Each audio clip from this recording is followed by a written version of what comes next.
Assistant City Clerk, you ready? Great. Thank you. I'm going to convene this study session to order. Confirmation of a quorum, Assistant City Clerk? Yes, Mayor, confirming quorum. Thank you very much. So tonight we have a study session on the Tasman East Specific Plan. It's our Community Development Director, Andrew Crabtree. Welcome, Andrew. Thank you, Mayor, members of the City Council. I appreciate the opportunity to be here to talk about the Tasman East Specific Plan and to give you an update on where we are with this project. We were last in front of you in June with a study session, and tonight we're going to dive into a few of the topics a little bit deeper that were discussed at the June 26th meeting. Talk about open space, multimodal connectivity, community amenities, and density incentives in particular. The Tasman East plan area is a 45-acre site located to the northeast of the intersection of Lafayette Street and Tasman Drive, near the city's soccer facility, Levi Stadium, the golf course that's planned for a city place development. Just as a reminder for everyone, some of the key plan elements. The plan really sets a vision for a higher density urban residential mixed-use neighborhood. You see on the land use plan that most of the plan area is one color. There's sort of one designation that supports mixed use and higher density residential density, but some of the key features that pop out, you see Calle de Sol is the main street through the middle of the plan area that would be lined with ground floor retail that really is serving sort of the main placemaking role. The type of commercial uses along Calle de Sol are intended to support the neighborhood, not to be a regional destination, but really more for the residents, to give them a place to go and be and do things in the community. Another important feature of the plan area is this distributed public and private open space network that cumulatively would give us at least 10 acres of open space. There's a series of public parks that are more urban in scale, highly designed with lots of amenities, and those are connected together with these greenway paseos that provide sort of open space connections throughout the site. We'll talk a little bit more about that later. Just as part of our update, we have 8 applications on file from developers to develop a little bit more than half of the 45 acres in this area. Those cumulatively still working through these numbers, and they'll change, I imagine, somewhat as we go forward in the process, but about 3,400 units, close to 500 below market rate units, about 52,000 square feet of commercial space, and 3.7 acres of public park of the 5 acres that we're looking for. We have just recently completed a circulation of the environmental impact report. We received comments from 10 different entities, mostly public agencies. Here raised a number of issues, and we'll be addressing those when we come back to the Planning Commission City Council in the near future. And where we are on schedule, this effort really goes back formally to April 2016. We've had a number of community workshops and meetings along the way. We've had study sessions on placemaking, open space and streets, again on the open space strategy, and then tonight's study session. And we're looking forward to Planning Commission hearing on October 24th and City Council hearing on November 13th. Just to dive in a little bit more on the open space strategy. As mentioned, we're looking for a total of 10 acres of open space that combines the 5 acres of dedicated public park land that's shown in the darker green here. You see 2.5 acres on the east side in the River District, 1 acre in the Center District, and smaller amounts in the other 3 districts that are identified in the plan. These are being augmented with what we call publicly accessible private open spaces. So those are small plazas and other kinds of open spaces that are still in private ownership but made available to the public. They're maintained by the private owners, but they're the sort of thing you see in an urban environment where there are little plazas and courtyards and things like that that the public has access to. And then there are the greenways that connect these different areas together. The plan also recognizes that projects have their own private open space areas that help meet the needs of the residents, and there's a sort of 50% credit given for those.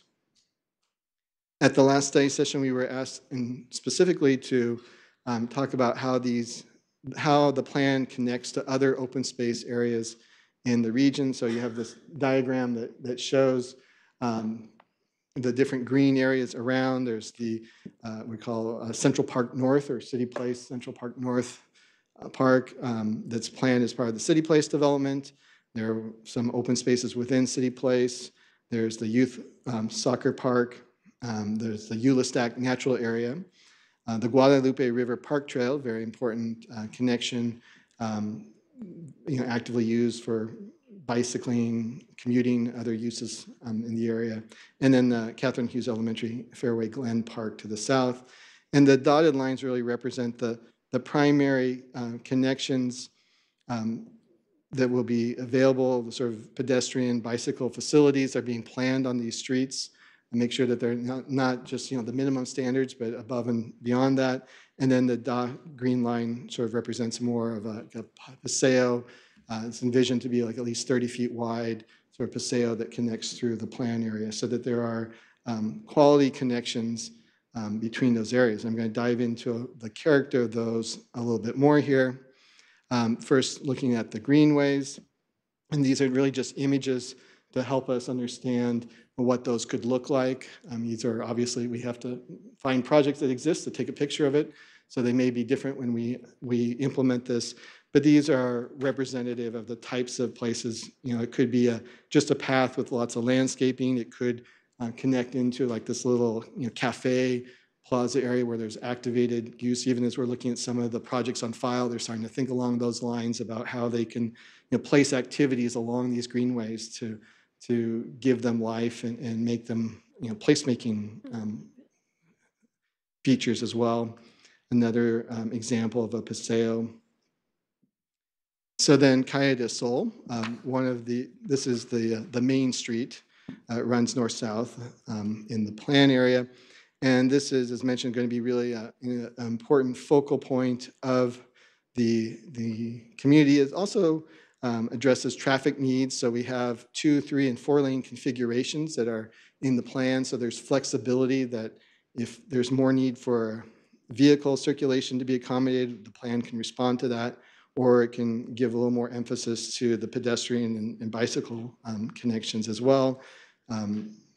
These are some images of sort of the Calle de Sol, what's anticipated to be there, with a fairly narrow street lined with retail and sort of that main street feel.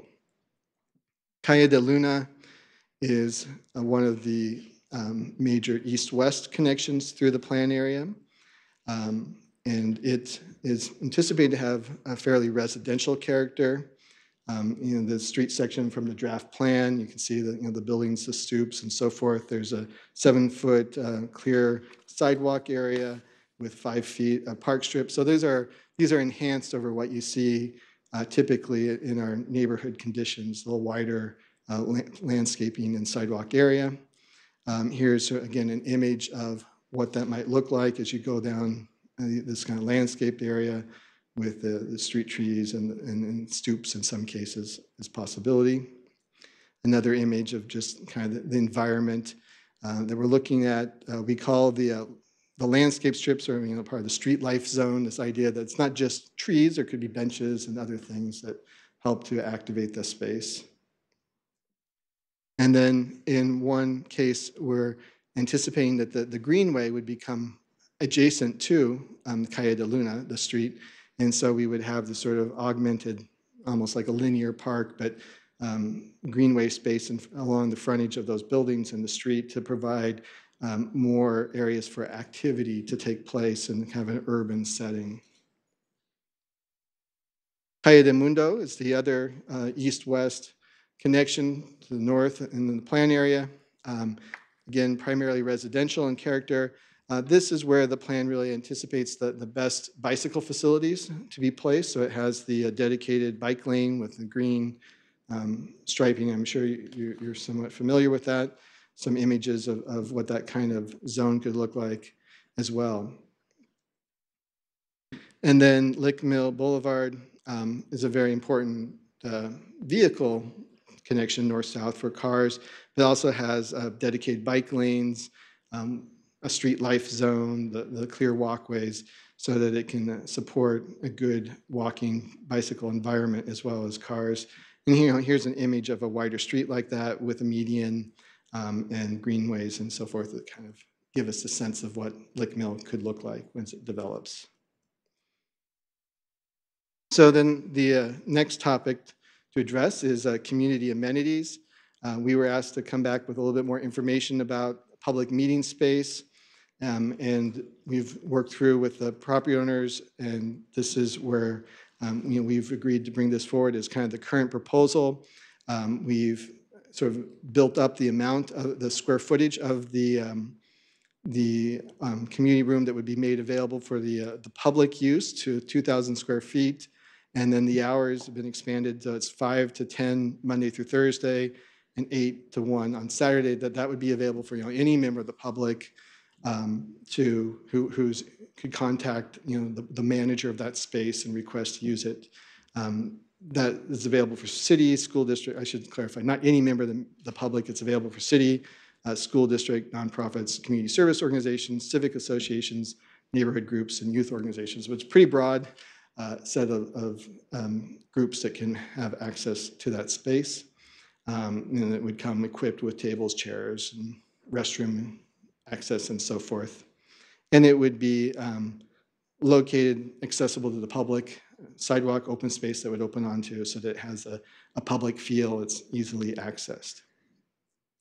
To kind of support that, wanted to communicate that as the projects come in, it's very typical that they include a community space in each of them. And this is really reserved for the residents, but the point being that in this neighborhood, all of the residents in this neighborhood will have access to some type of community space as well as the one that's being made available for people who are from outside of that specific development. We were also asked to look into the library spaces a little bit more. We had mentioned before that there will be a space provided where the bookmobile can kind of land and have a little plaza connected into the sort of our placemaking and help activate the main street through the middle of the city. I'm sorry, the neighborhood. And at the same time, we looked at how to add on to that, and we'll have some. One of the developers has agreed that we could include sort of a free bookshare space in that commercial use where residents could go and have access to books and kind of like a library type environment. It has benefits to us too. That it's sort of a self-regulated, perpetuating service. So the next topic was this idea of a proposed density incentive. As we've been talking to our developers here, but also just in general, our experiences that the densities that we envision in the plan area and that we're really hoping to see to achieve our overall vision for really placing a lot of residential units up in this kind of environment, close to employment and transit. And as you go taller, it actually allows us to have more open space and other amenities. So there's benefits to having higher density that we want to encourage. And we want to get a mix of construction types. Sort of the market conditions heavily favor wood frame construction, much less expensive, more predictable, and so forth. And so to provide some incentives, we were asked to think of what are some incentives we could provide for developers to consider other types of construction, concrete, steel, that are more expensive, but that could bring benefit if they're mixed in with the other types of project. And so the incentive proposal that we've been bringing forward, and I guess are looking for more feedback and input from the council tonight, was one where as the project density increases, it could be a reduction in the amount of the percentage of affordable units for that incremental increase. So just be very clear that if the project comes in at 120 dwelling units per acre, all of those units up to that density would be providing affordable units at 10% in phase 1 or 15% in phase 2. And it's really just additional units that are added on to that have a lower percentage. And I talk a little bit too about this phase 1 and phase 2. So as you're aware, we recently adopted an affordable inclusionary requirement that's applicable to all new development. The phase-in for that began on August 1st. So any project on file before August 1st is not subject to that 10% requirement, provided that they get through the permit process within about 2 years, 2.5 years. All 8 applications came in before that deadline, so they technically could fall under that. However, as part of the plan, what we are proposing is that they would be subject to a 10% requirement, and that there would also be a 1-year sort of extension to when that requirement would kick in. And the logic behind that is that as we've gone through this specific planning process, it's taken longer than originally planned. We did ask developers not to file applications until a lot of the plan elements were more settled in place. And so that pushed back their window of opportunity for filing an application.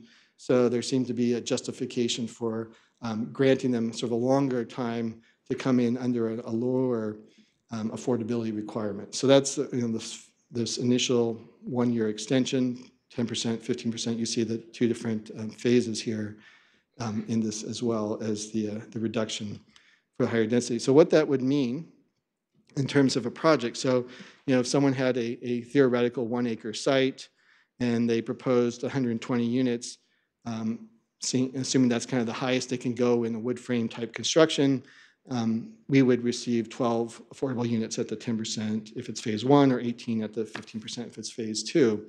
If this incentive encouraged them to switch to a more expensive construction type, and then they built a higher density project, either 140 or 160, the city would see more units overall produced on the same amount of land, and more affordable units produced as well, as the increment goes up, just at a slightly lower rate than if they didn't have this incentive in place. So that gives some value to the developer, and it could result in overall more units and more affordable units being produced as the project's implemented. And that's the intent, the goal. So just to summarize in conclusion, some of the benefits associated with this planning effort is that really sort of going back to the initial goal and objective for designating these focus areas and moving forward these specific plans is really to foster transit-oriented development, to provide housing near our transit facilities, as we have light rail and ACE train here, to place it near employment where people have, realistically can use transit to get to work in a reasonable amount of time, and encouraged to do so, to really focus on placemaking, creating a different kind of environment than we might have as present in Santa Clara, but one that has a lot of amenities. It's well designed, and it's a place that's desirable for people to live. To include the open space, and we do have the community room, library services. I also want to mention that there are some infrastructure needs that have to happen. This area was developed as industrial land and has industrial type infrastructure, so that would need to get transformed. Extending Calle del Sol includes a cost of relocation of an existing lift station, and so the plan anticipates that there's a cost-sharing mechanism in place to help deliver some of those area-wide infrastructure projects as well. So with that, I've gone through fairly quickly, and I'm open for questions or council discussion or public comment as you like. Thank you. I'm going to start with thank you for the presentation. It's very informative. Councilmember O'Neill. Thank you very much. So thank you, Andrew, for the update and the, all the extra details about particularly the connectivity throughout the project, and looks like it could be a very inviting environment. But I found particularly interesting when I had read your ideas about how to perhaps provide some incentives for more density, because I have had a number of discussions with developers, and talking about what happens to the construction cost if they have to go to a different, if they have to go to concrete or steel and, and all that. So do we know, I don't know, excuse me, my ignorance on this. I don't know if other cities have tried it. Do we have any examples of whether this model has worked or been effective in encouraging the density? Well, I can tell you is that you sort of look up and down Silicon Valley. We all have slightly different real estate markets, right? That sort of as you move south, it generally gets cheaper. We sit somewhere in between, right? And as we so going to the south, San Jose, which has had some success with high-rise development in its downtown, has either waived, it seems, park fees or affordability requirements. So they've kind of gone back and forth between the two, but that's what they've done. And I think, and they've had numerous study sessions and so forth on this subject as well, where they've kind of concluded from after listening to developers that that's sort of necessary for them to realize that. So that's the the local example of that. As we look to the north, it seems like the economics are different. Rents are higher, et cetera, as you know. So that's sort of the one example locally that I can point to. Thank you. Anyone else? Vice Mayor Watanabe. Thank you, Mayor. Thank you, Andrew. It's amazing to see this project just continually moving along each time you bring it back. There's something new and new updates. Just out of curiosity, any chance, I know you commented that there were eight developers, or 5 developers, excuse me, on board. Any chance that anybody else is considering any of the other space that's still available for purchase out there to develop on? Yes, we do receive calls from brokers and other people either looking at a site or trying to sell a site, and so I do subjectively feel like there's growing interest. Some of the properties have constraints of leases or whatever it might be. Right. But it does seem and even what's represented here on this diagram is more than what we had in June, right? So as the I think as the plan gets closer to adoption, as developers move forward their own proposals, it creates more of a sense that this is real and could be happening, and then the other people become interested and think maybe this is time to participate. Right.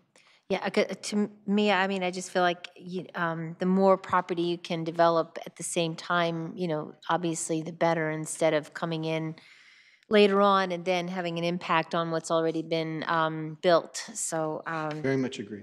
yeah, okay. Let me see. I had a couple of other questions. The community room, I don't know why I was under the impression that it was 12,000 square feet, but it's only 2,000 square feet, right? It was 1,200 1,200, in okay. the prior, so it grew from 1,200 to 2,000. Okay, okay. And looking at community rooms, they vary, and we think 2,000 is a fairly usable area for that, for a meeting room that type. It is. I'll tell you right now, there's definitely a need up there.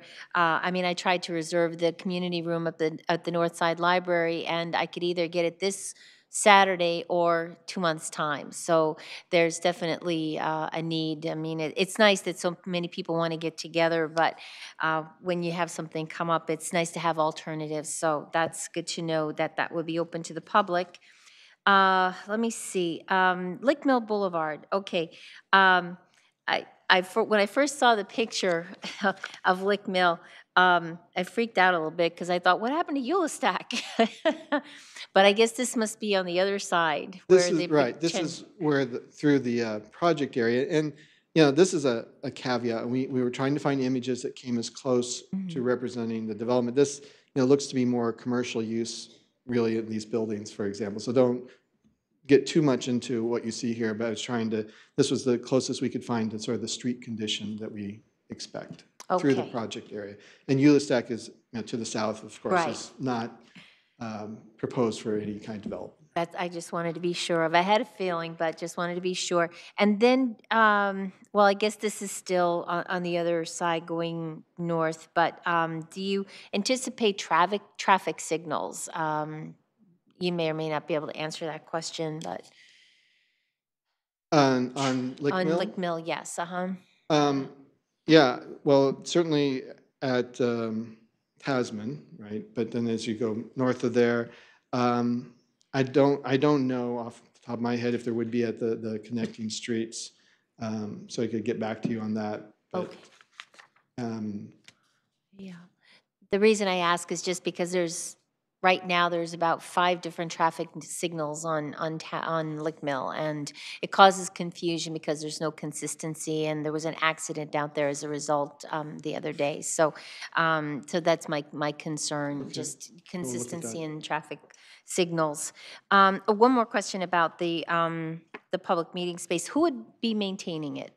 So one of the developers, we don't know yet which necessarily, is going to be required to provide that. It'll be in the first phase here. And whoever that developer is will have a manager on site that will handle the scheduling of that facility. So, the number will make it publicly available. You can call and schedule it, and that person will make sure that the room is available and, clean up and that sort of thing. Right? Great, okay, good to know. And then regarding the affordable housing, yeah, I was looking at the density units per acre, and I was a little bit concerned, but then I calculated out how much, like, potentially like 12 units, 12 units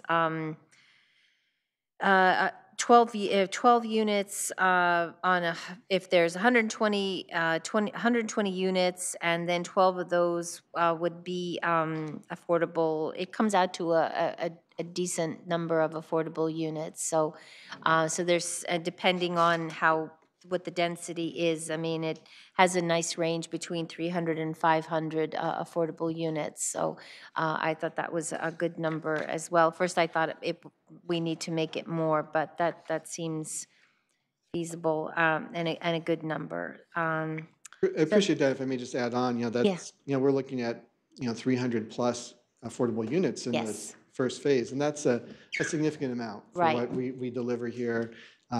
Happy to also plug our housing program is looking at a lot of other projects that also will help us to meet that very important need in the community. Good. Okay, great. And that's all I have. Thanks very much. Okay, any other council members? I have, Andrew, a couple questions. One is the regional connectivity of all the parks and trails. And I saw the map of who has submitted the property owners that have submitted applications for this project.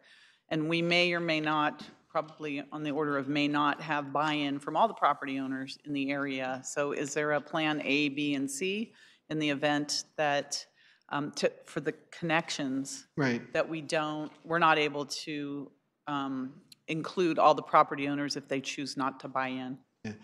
Well, so, the plans always are that long-term ultimate vision of where we would like to go. And so there may be, we certainly know that over time there can be phasing and things happen to happen, right?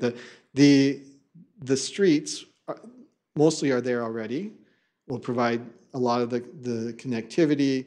We're fortunate in that, at least at this point, we have very active developers on the portions of the site where Lick Mill to the western edge, so that we have the ability to connect. I'm sorry, eastern edge. We have the ability to connect to the Guadalupe River, to Eula Stack, with those projects that are actively in present. So we'll at the very least have the ability to connect east to west throughout the project area along the existing Calle de Luna Street right of way, and then through that development site as based on what's in place. And so that's a lot of that east-west connectivity. And then Calle de Sol also exists between Calle de Luna and Tasman. So we have the north-south ability to connect. There is a loop in place. So a lot of it can happen even with just what's there and a couple of developments. And then as the projects are coming in, they are the ones that have Greenway on them. We're able to implement that. And it works out. I mean, we have connections and we can expand them as other projects come in. We build half a greenway in some cases for now and the other half later. But just looking at the projects on file, it seems to be working. Okay. And the next thing I wanted to talk about was the community room, because this is the first time I heard that it's a 2,000 square foot community room that is going to be, I guess, donated by a developer on this project. And you even have how they're going to provide it to the public and all that. So I'm just want to make sure we take a really closer look at that, because I want to make sure that we're maximizing not only the units, but the retail components of this very dense project in the future. And I know that each of the apartment communities will have their community rooms already built in, not for the public per se, but for their residents, I'm sure. And I would like to also look at the option that maybe, you know, each particular unit may have some community hours for their particular community rooms that they're already building inside their projects, because we're going to have our stadium that's required to have a community room. I also want to look at extending the hours of the Northside Library, because that is something that I'm sure if it's going to take years, because this project's also going to take years, but it looks like we have, you know, a more near-term need, such as the Northside Library, such as the stadium, and I know Mission College is opening the opportunities for us to have community rooms there.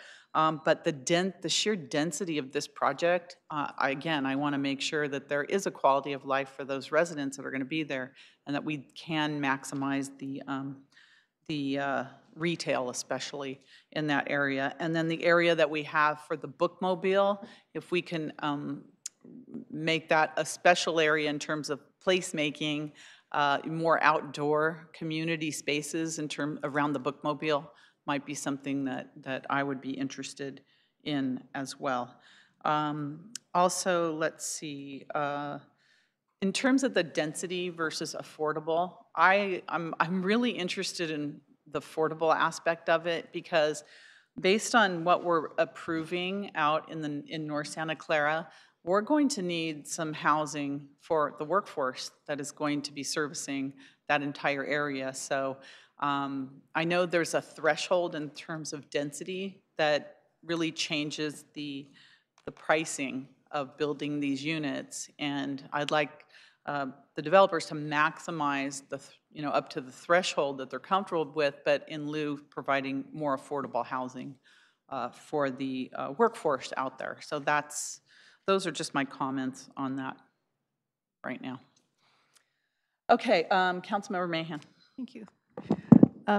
Thank you. I too support the affordable housing concept, and to the extent that we can work with our partners in providing some units in every part of the related project, that would be wonderful.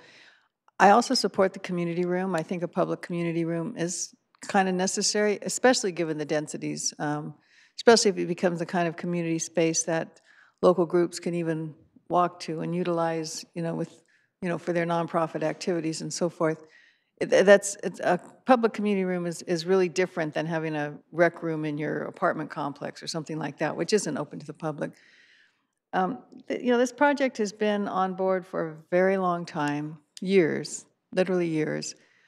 And I'm feeling like it's not always moved along as expeditiously as possibly it could have been and should be going forward in the future. So my question is, do we have enough resources to keep this project now on track, given all of these multiple components, all of these moving parts, trying to coordinate with major developers?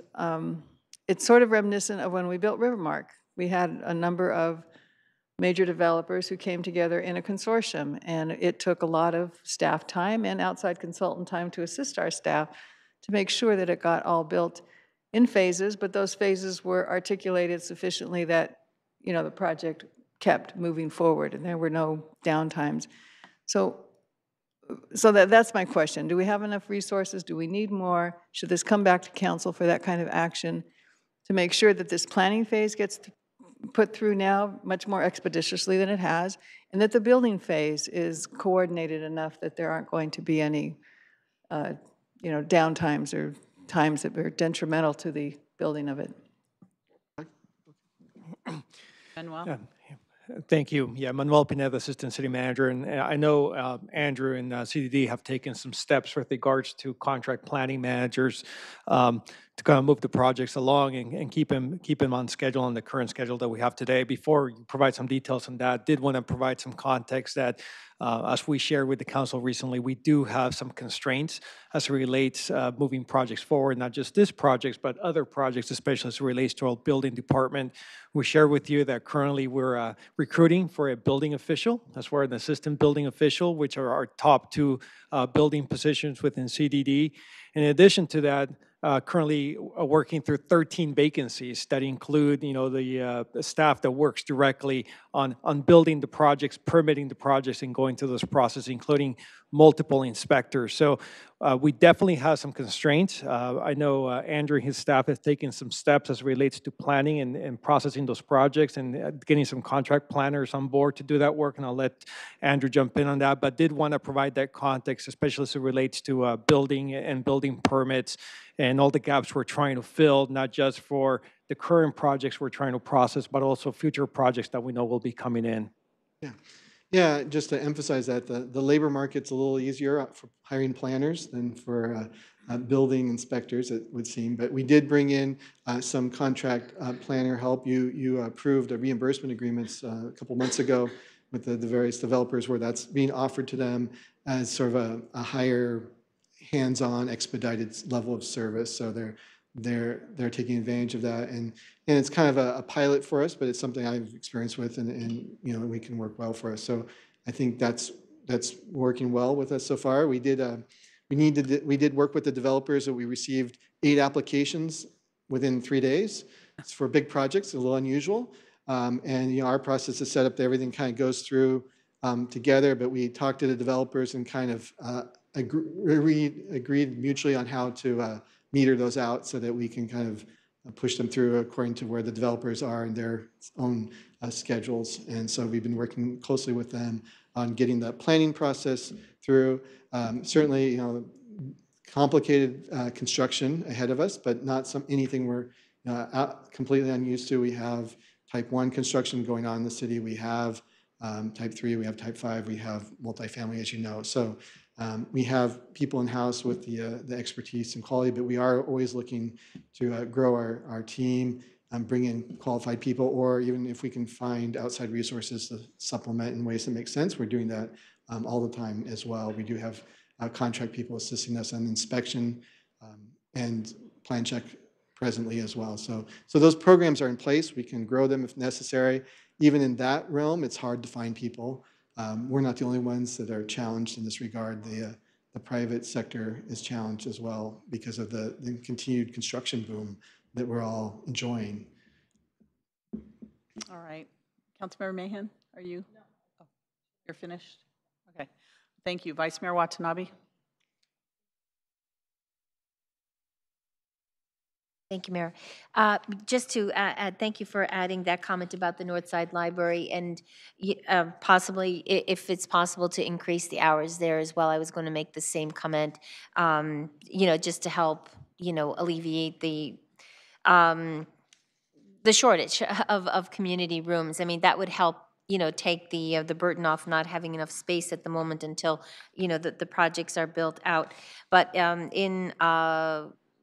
a comment about the moving forward. I mean, I totally respect and, understand, the concern about not having the, building inspectors available. But I agree, this project has been, on the books almost as long as I've been on the council. So I know it's been over 2 years, and I think it's a year behind at this point. And I mean, I respect that, that there's, a shortage of building inspectors. But I realize you're between a rock and a hard place, but we still need, the development, we need the housing. affordable housing. And I mean, when we get projects on board like this, do they, like, does one take priority over another, based on when they came in, or how do they get looked at? So in the planning permit process, we really, almost like a pilot here, have created an expedite service. So, if you can recognize, different projects have different needs, right? Some are more willing to pay to go faster, others are more cost conscious. So we're basically offering multiple service levels, and these applicants are taking advantage of that.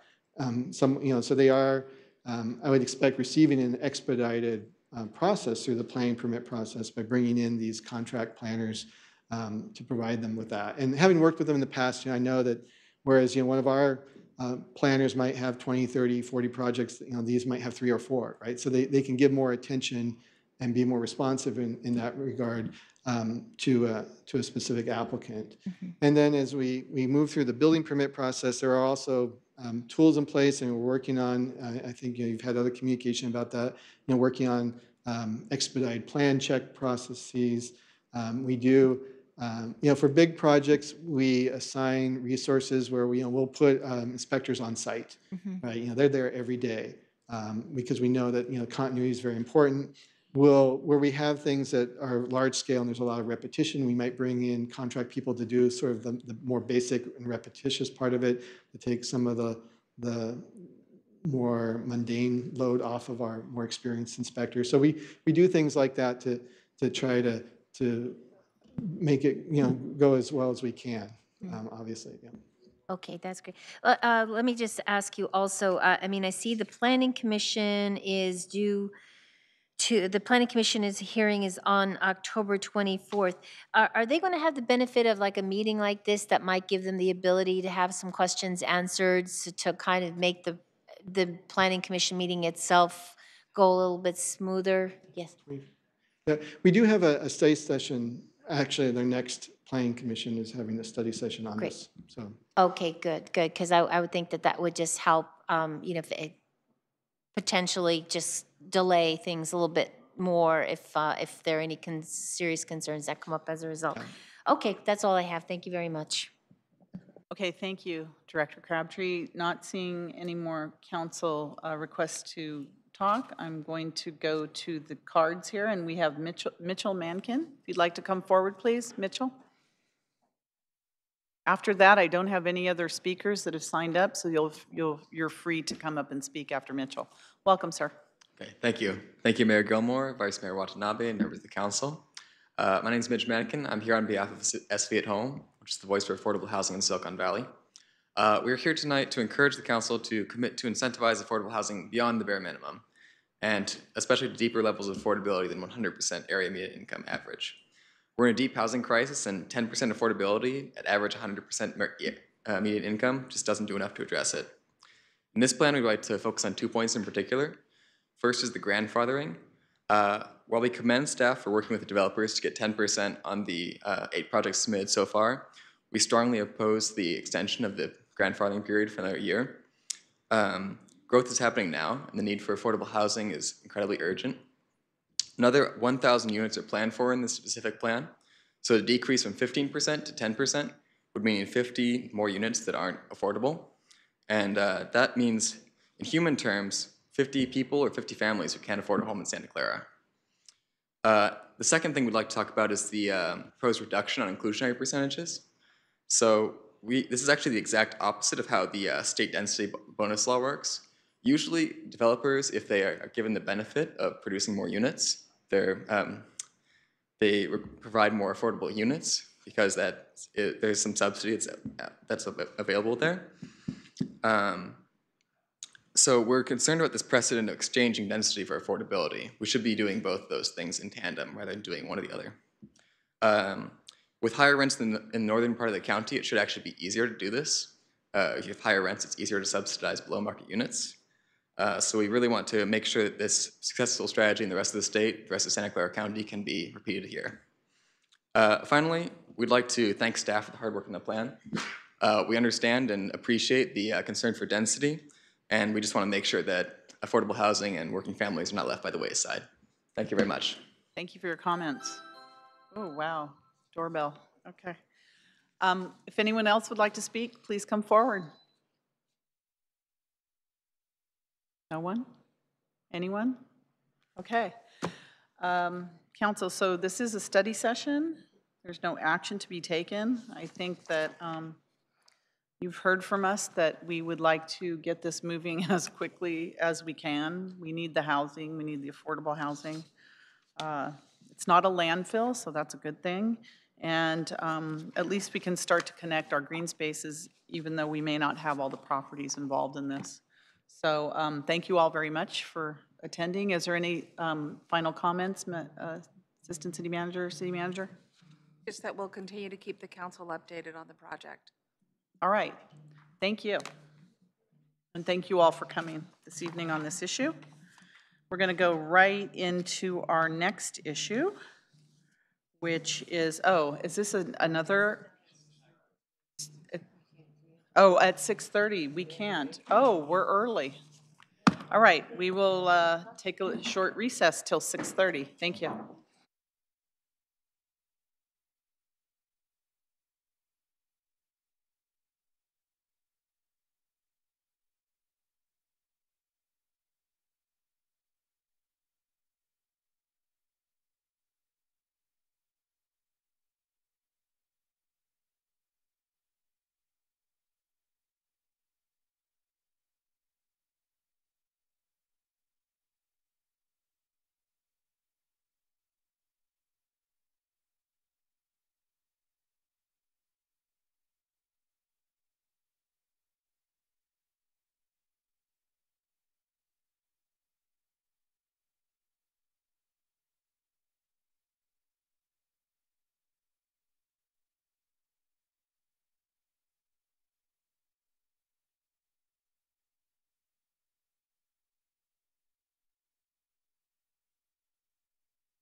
Cindy Clerk?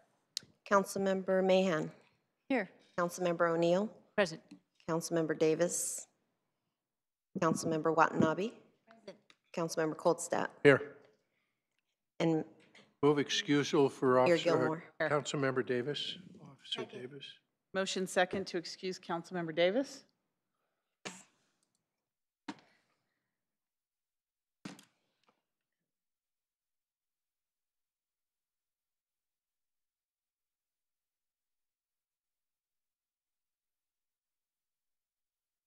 Please register your vote.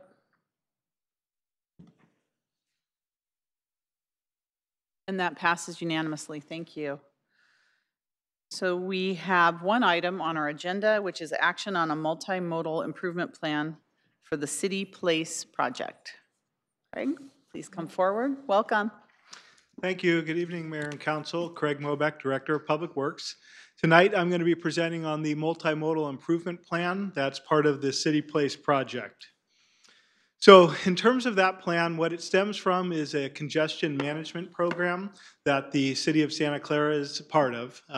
That program is run by the VTA, and ultimately each jurisdiction within that program has gone through their city or their jurisdiction to identify facilities, or in our case, intersections that are important to our city and we want to make sure are maintained to a certain level of service. So within the City of Santa Clara, we've identified 22 of those intersections. And it's the city's responsibility to monitor and maintain those to the level of service. And that's predicated by state law. So ultimately, state law determines that if there are impacts to those intersections beyond the level of service, then we need to do a multimodal improvement plan. So that's what we've done here tonight. In terms of compliance, one of the hammers that they have is they could restrict some of our gas tax funding if we don't put together the plan, if we don't manage the plan, and ultimately if we don't implement the plan. So in terms of the City Place project, the EIR was put together and was adopted by City Council. And what it identified is of those 22 CMP intersections, 7 of those intersections had improvements that needed to be done. However, when we looked at the improvements, we could not mitigate them to the desired level of service. So because of that, we had to do a multimodal improvement plan. We knew that going into the development agreement that we negotiated with Related. So the development agreement identified the multimodal improvement plan. It also identified a funding strategy for that plan, which I'll go through in a couple slides. And ultimately, the city hired Hexagon Consultants, worked with our traffic engineering group to put together this multimodal improvement plan. And we've also been coordinating with the VTA and have coordinated with various committees.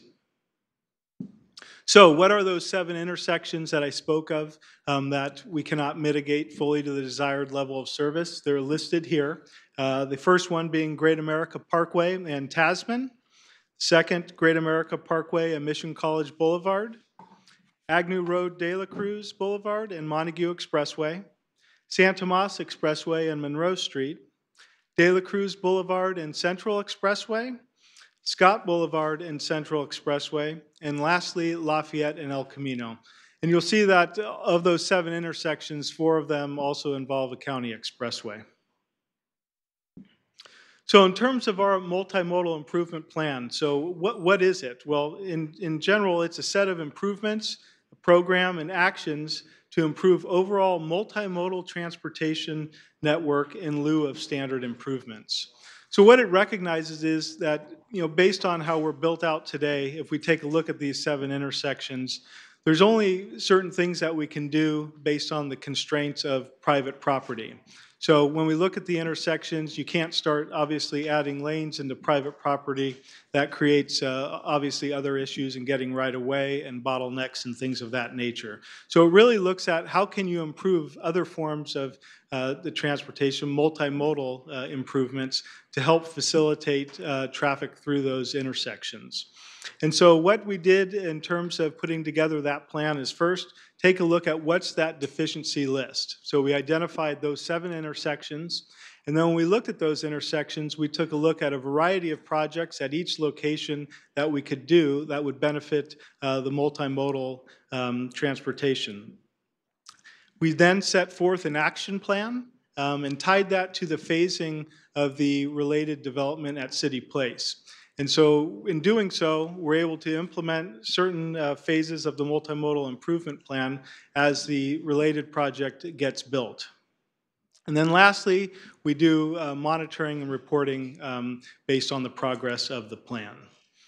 So looking up at the top box on the right-hand side, so the focus, again, the focus is on bicycle and pedestrian transit.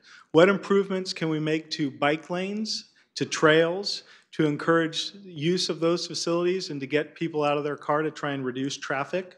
We also look at transit enhancements. What enhancements can we do to the VTA bus system, to rail systems? Also, how can we look at different stations and make improvements to them to help facilitate those multimodal transportation improvements? As I mentioned, the coordination, we've coordinated with VTA committees, both the Policy Advisory Committee and the Technical Committee. We've also spent a lot of time working with the City of Santa Clara BPAC. So I wanted to go through some of the groups that I mentioned, grouping of projects and some of the dollar amounts that we identified in the program.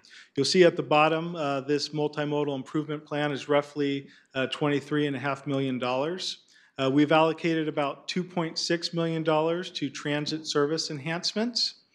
On the next line, you'll see bicycle and pedestrian access and facilities. Roughly about $12.5 million is allocated in the plan towards those projects. And then freeway and arterial operations, approximately $8.3 million associated with the improvements there. And then there's two other categories that don't have dollar amounts identified with them, but the plan does recognize we have other projects and improvements that are going on throughout the city that helps out in this multimodal improvement plan. Those being transportation demand management. So the City Place project is required to put in place TDM programs. What that will do is encourage the use of shuttles and buses to reduce the peak hour trips for people going to work and coming home. It also recognizes various land use strategies within the city as well as design standards we've developed. Obviously, we've all recognized that putting residential with office and retail has a big impact to the positive in terms of traffic.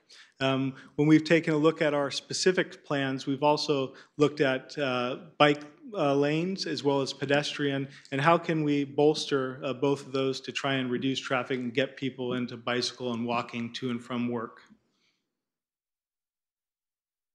So in terms of this program and how, the question is, well, how is it all funded? So as I mentioned, the development agreement between the related and the City of Santa Clara talks about this. It talks about what each agency's responsibilities are in terms of cost. So the program itself, as I mentioned, is about $23.5 million.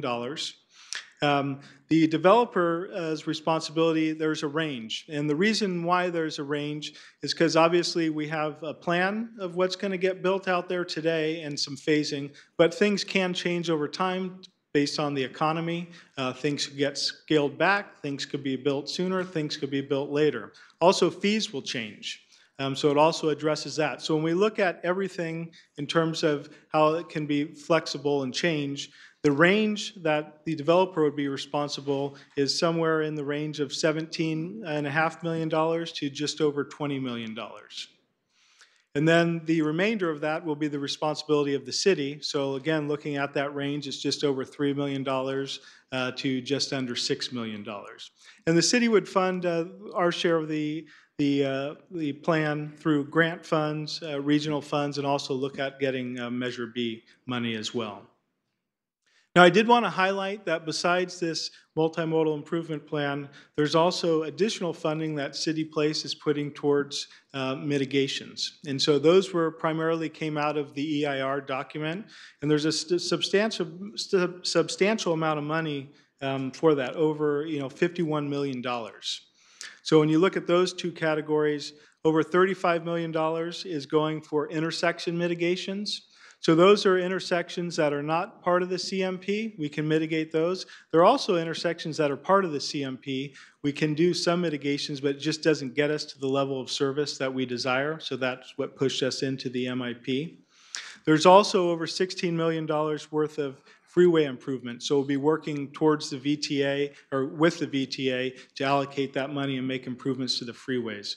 So you can see with both of those programs, there's close to $75 million worth of improvements that will be potentially constructed along with this development project. So in terms of what we're recommending to council tonight, first we're recommending the adoption of the MIP to address the deficiencies at the 7 intersections identified in the City Place EIR. We're also requesting that council authorize the city manager to make any minor modifications to the MIP as a result of any VTA comments.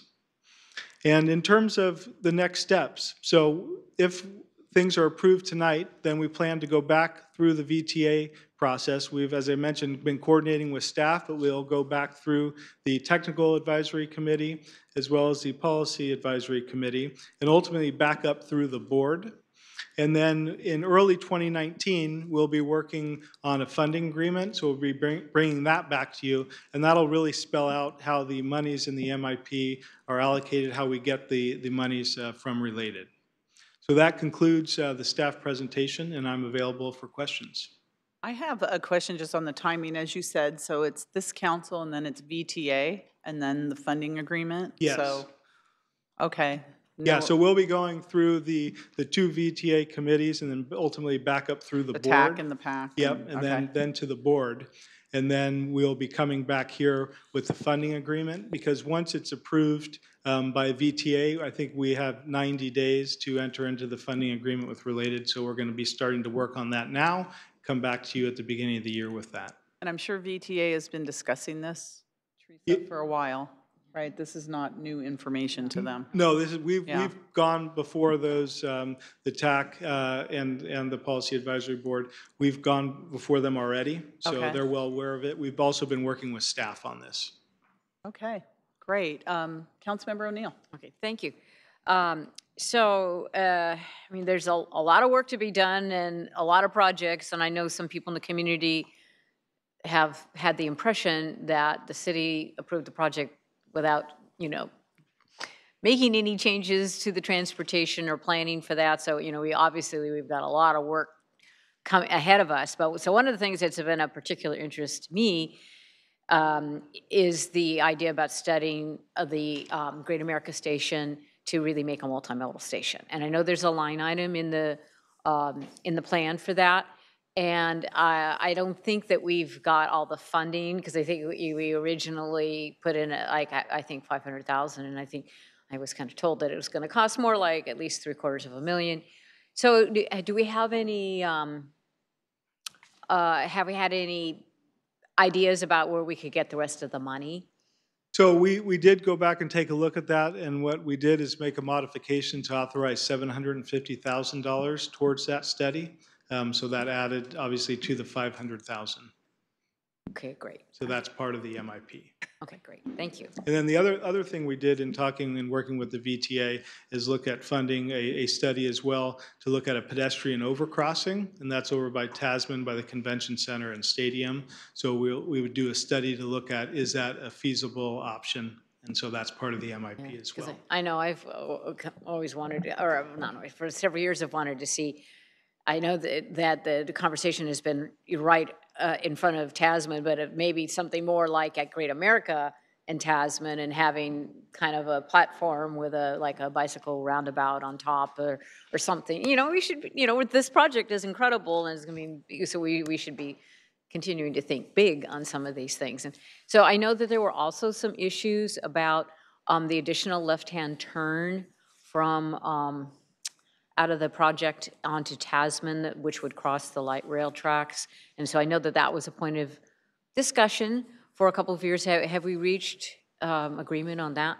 I know that the VTA was not in favor of that, but I think we still working on those communications. I know Related is still hopeful that we can work out something to get you know, turn across those tracks. So, but that's where that situation stands today.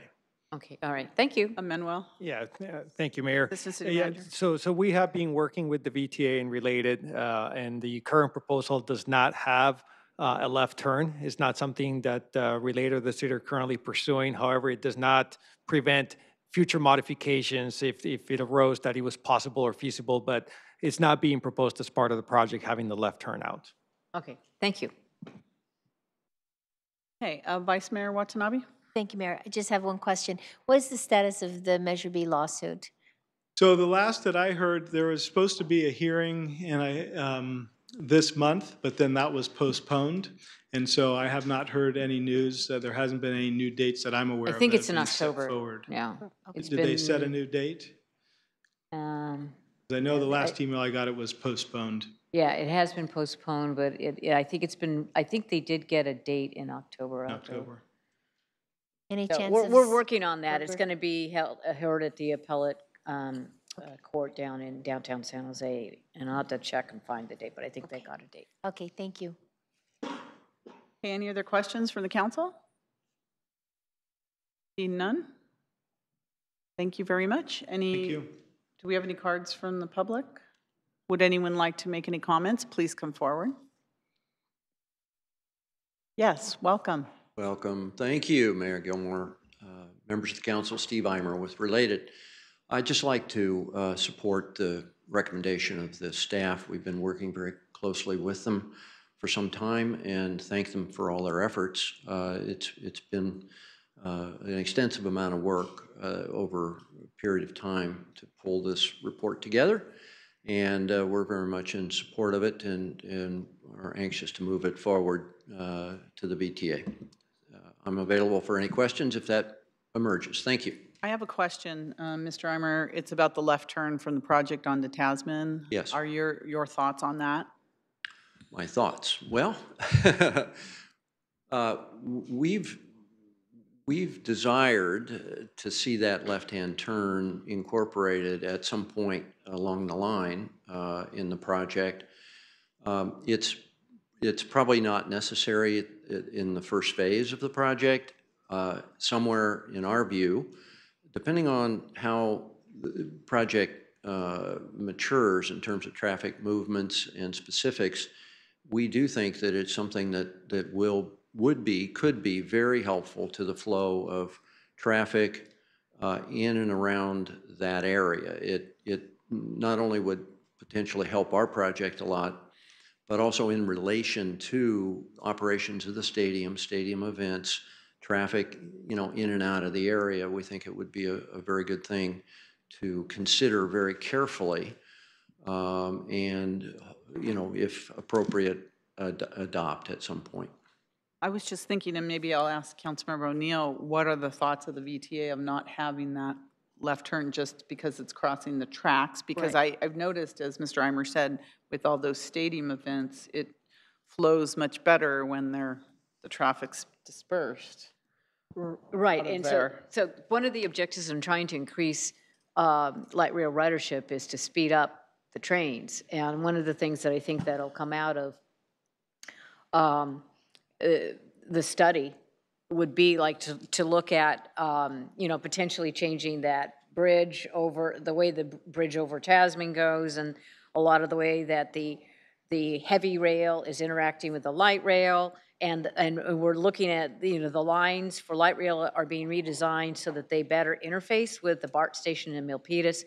So as we look at potentially eliminating one of the light rail stops to realign the light rail stop potentially, then to have the trains stop again where there's a left-hand train, left-hand turns can kind of defeat the purpose of trying to speed the trains up.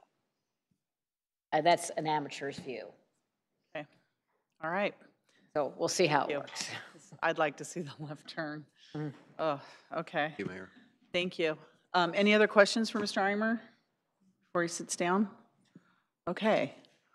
Seeing none. Anyone else like to speak on this issue? Please come forward. Okay. Not seeing anyone. Any closing comments from the council? From staff? So our action is required to move this forward? Okay, so is there a motion for the staff recommendation, which is to adopt the MIP to address the deficiencies at the 7 intersections identified in the City Place EIR, and to authorize the city manager to make minor modifications to the MIP as a result of any VTA comments? Motion to, staff recommendation. Motion for staff recommendation? Second. Is there a second? Okay, are there any discussion on that? Go for a vote now. Please register your vote. Thank you, and that passes unanimously. Thank you. Good work. Councilmember O'Neill, you're up next at VTA. So get this going for us. Okay, I'll try. No pressure, no pressure. Oh, Thank thanks, you. thanks. And thank you all for coming. Thank you, Craig, for the report, too.